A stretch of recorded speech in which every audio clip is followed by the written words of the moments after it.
Bayan. Ayan, no. Ayan. Ayan na pinili ng ano. Gagawin natin special pork tapa. Ano nga parte ng baboy ang kabayan? Massive. Kasim. Hindi ba asim yan? Hindi naman. Ayos. May tamis. May tamay sa karikit. Kalahati lang. Dinibisan mo ha. Yun, pinagdaluhan na. Kaya sabi ko. Ay, ang gambang. Basta manipis. Kasing nipis na mukha ko ha. Hindi aray mga kabayan, naririnig natin sa pasaysay at ipapakanan natin ito ang ating gagawing pork tapa sa Coca-Cola. Yan ho. Tayo magigiling na nitong bawang na itong ating sasama doon sa ating pagbababaran mga kabayan. Oh, ito na naman na. Simple-simple na naman natin gawin na rin pagtatapang are. Ang ano lang din di ang sarap base sa inyo mga pagtitimpla. Yan ho, tayo na nating timplahin yan. Itong ating pork tapa. Ngayon, maglalagay tayo niyang Coca-Cola. Ayan, kulang-kulang isang tasa. Yan sa ating pagbabaran. Oh, ito natin ilalagay para masaid yung bawang. Sayang Ayan how. Yung ating Coca-Cola yan, di pampalambot din niya sa ating pork tapa. Siyempre, lalagyan din natin yan ng toyo. Mga 1/4 cup na toyo sa inyong napapanood na yan. Kung ano man brand ng inyong gamit, di ayaws. Ilagay tayo ng isang pirasong pork broth cube at ngayon, lalagay tayo ng mga isang kutsaritang pamintang duwag. Yan, babatihin lang at hahalu-haluin natin ng papagayaan mga kabayan. Ngayon, lalagyan din natin ng kalamundeng, pampabanguyan, pampasarap yan sa ating pork tapa mga kabayan.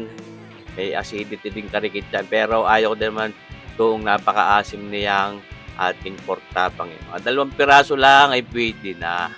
Pampalito lang yun, pampaasim ng karikit at pampabango. Kabango naman yung kalamansay, mga kabayan. Tawag namin din yung kalamunding Ayun, lagyan natin ng isang kutsaritang asin, siyempre.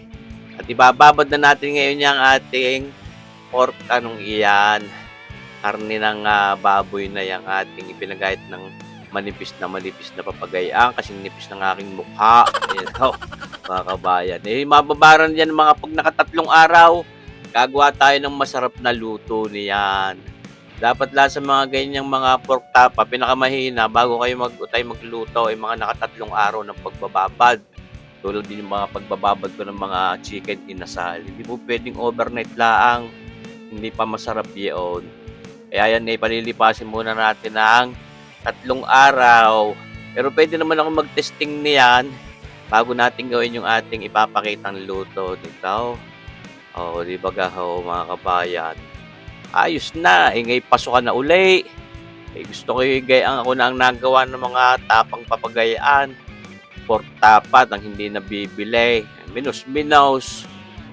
Ayos. Tumambos up na ng patagilay. Tatakluban natin at isisiyot natin yun sa frigidaire. Yan na, huwag sa freezer. Ayan. Basta doon sa mga kung ang inyong rep may prime fresh, pwede doon.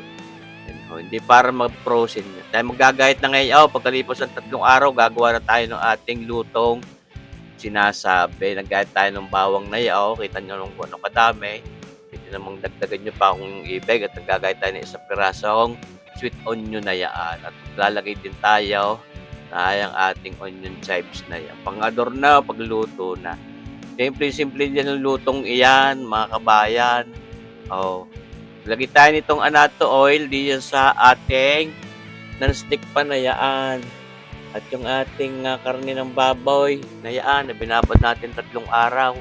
Ating ipiprito muna. Parang isisir muna natin diyan yan. Hindi para palutungin yan at talagang kumpletuhin ang pagluluto agad diyan. And mga kabayan, at dahil yan ay ating lulutuin pa ng masarap, syempre, mga kabayan. Sarap naman yan. Pagayan para pwede na sauce para si Pao tawaray. Ayan babalik-balikin din natin syempre para pala siya pagkapagluto.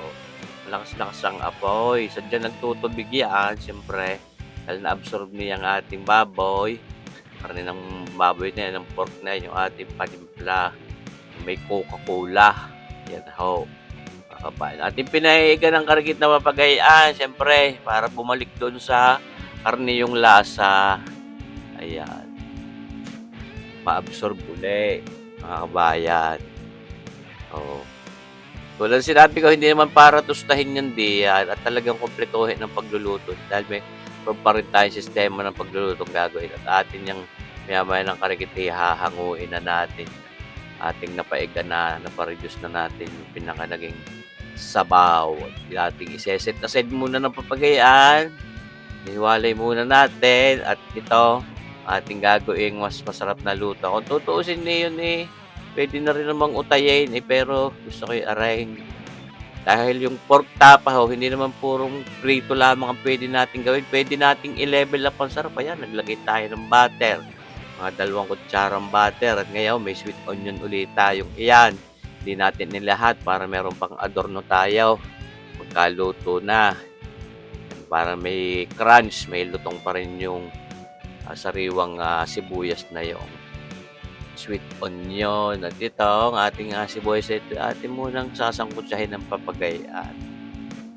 Kasarap din yung sweet onion na yan pagka kinakaramelize medyo tinutusta, pagkakabangaw. Ngayon, siyempre, may bawang uli. Lagi akong marami-rami maglagay ng bawang dahil masarap po yan, maraming bawang. Ayan. Pampatanggal umay yan at pampalinamnam. Ayan. Oh, ito na parang pwede na duda ko yung nga niluluto ko rin. Napakasarap na pang-ulam. Ay, pasarap din na rin pulutan. Kaya na, mga kabayan. Yan medyo kinakaramelize natin ang karikit yung sweet onion. At ngayon, nagayat din tayo niyang siling habang iyan. Medyo mahinog-hinog na para may karikiting hanghang yung ating ginagawang lutong ito. Sinusubaybayan nyo galang yan.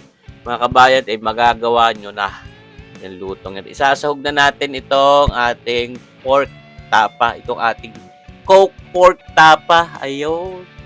Tunay naman. Masarap ang lasa. Mga kabayan, level up pa ang sarap. Hindi basta ipinrito. Ginawa natin ng parang recipe. Ayan. Sabi sa kaway mapapaanli rice pagkagarni ang pang-ulam. Tapos may kaping mainit, kaping barakaw. Ay bagong saing na kanin o masinangag, pwede rin. Now, pinare-reduce pa rin natin sa at malambot na rin yung ating baboy, yung ating pork tapang iyan, mga kabayan. Sauce, yan na, ating lalagay na diyan sa ating, anong iyan, kung anong tawag niya, kung mangkok o pinggan, o plataw. Ayan, ating ilalagay yung ating inihiwalay na sweet onion, yan. Di ba mga kabayan, tapos ito, ang ating onion chives ay siya. Ay luto na, yung ating coke pork tapang iyan. Nilevel up ang sarap. Salamat sa inyong panunood mga kabayan. Sana patuloy po suportahan itong ating YouTube channel at abangan nyo palagi ang ating mga cooking videos. Hindi na ako nag-upload dito ng kung ano-anong videos, kaya purong-purong cooking videos ang inyong mapapanood. Mabuhay po tayong lahat! God bless!